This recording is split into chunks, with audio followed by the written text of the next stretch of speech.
All right, so this is a life-size circuit diagram, and it all started out because of this guy. I added this little charging port for the J1772. This is like a 0 to J1772 adapter that I got from Tucson Motors, which lets me use public chargers. And I was able to use this little portable charger as well. And I figured, well, let's go ahead and start doing some upgrades to the house in preparation, because I do want to get an electric car eventually that's not this. Something that's like a daily driver would be nice. So a lot of this is just trying to figure out exactly, get it down in concrete or paper, get just get something up that makes sense that I can communicate to an electrician of exactly what I have in mind. And so I want my EVSE close to the garage door. I want an RV outlet down here. Basically, a lot of the level 2 chargers will use that outlet. If I get a Tesla, I think they usually come with a portable charger standard that uses that outlet. It's pretty much the same power as this guy. This guy is the J1772, which is what this guy uses. If I get the the adapter that I could put on the end of one of these guys, I could charge a Tesla with this as well. But I figured let's just have this on hand just in case. The other issue is I have just recently sold my my old RV, which was like a 30 amp connection. And I sold the RV because it was just too small for me to go cross country and do anything with. And I still have that dream of like one day I would like to, go across the country with my little dog. But it'd be nice to have something to connect to whenever I have it here. All right, so I figured part of this was like, since I'm doing this, let's get a lot of electrical done all at once and get a better deal than if I just had one thing being done. So it's like, okay, we got a lot of stuff being done in the garage. The sub panel might be ideal here. Sub panel will let me run a lot of circuits from the garage in one location.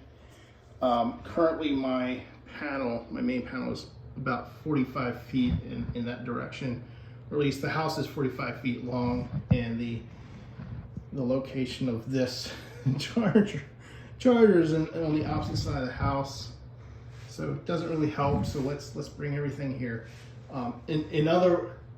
In other news, the main panel has plenty of space available, but I just don't want to keep running these long traces or these long runs to come to the opposite side of the house. If I can just do one long run with a thick wire, then have smaller runs coming from the garage.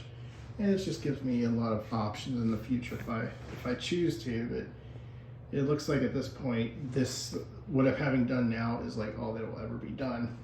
But who knows? We shall see. One of the main issues I have with this garage is the lack of outlets. There's one on the far wall there, which I'm always running extension cords to, or there's another one. You can see extension cord coming from the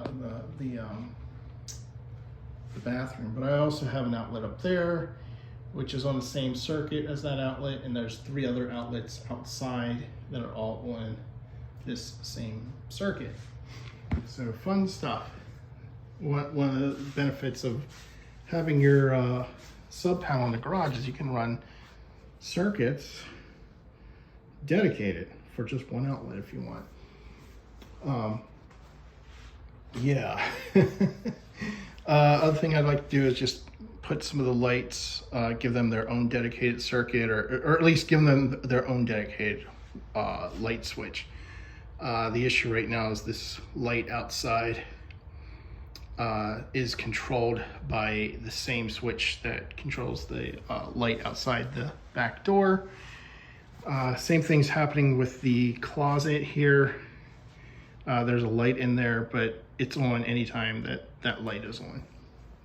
So, yeah.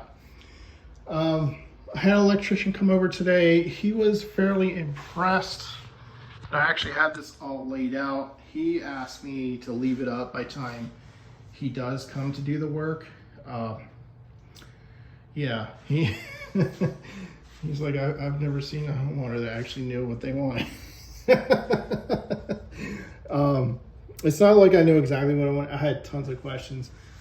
Basically, the whole idea with this is just painter's tape, all the blue, and then I just used masking tape to write all my notes on.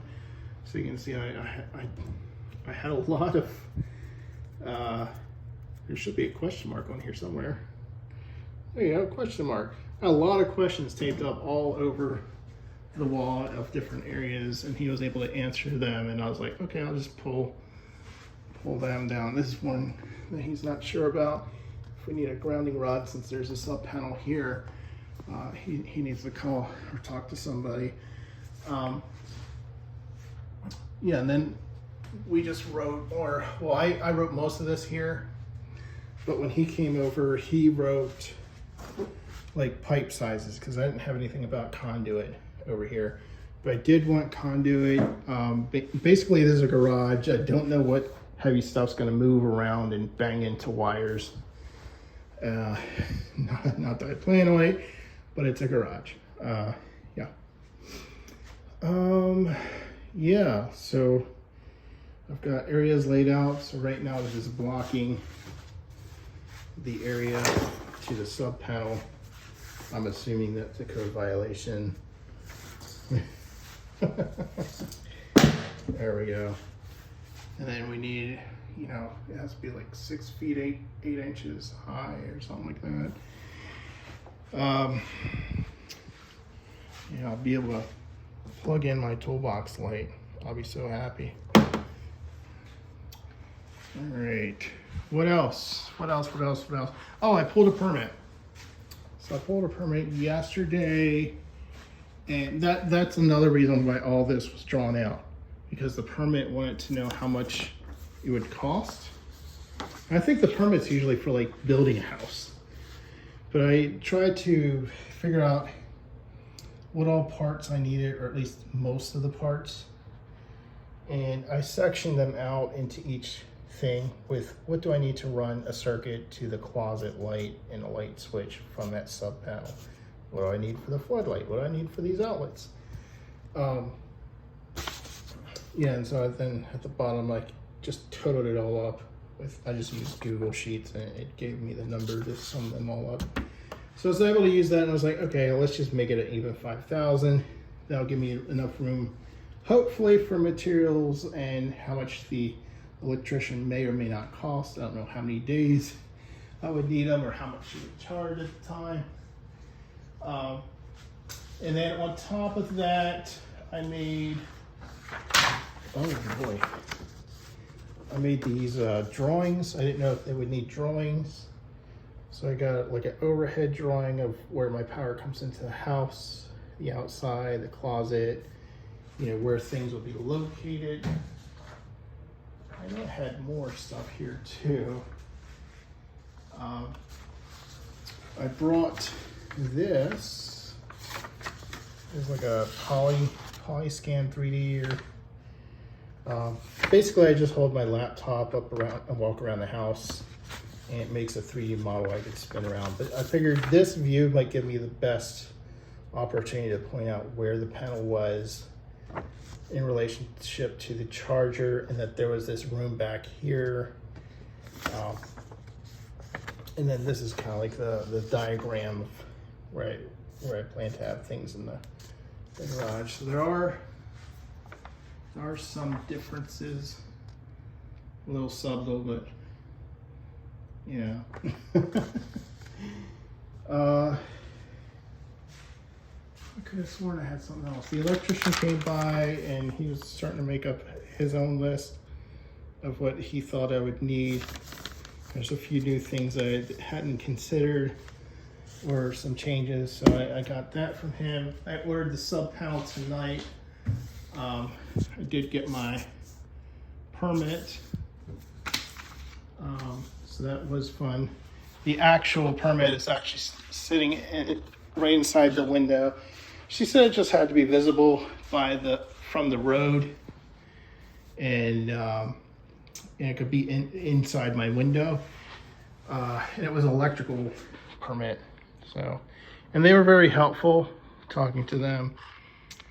But yeah, this is a project that's going to be fun. We'll see how it works out. Already got some parts right down here already. So the problem I'm running into is it's hard to find the parts.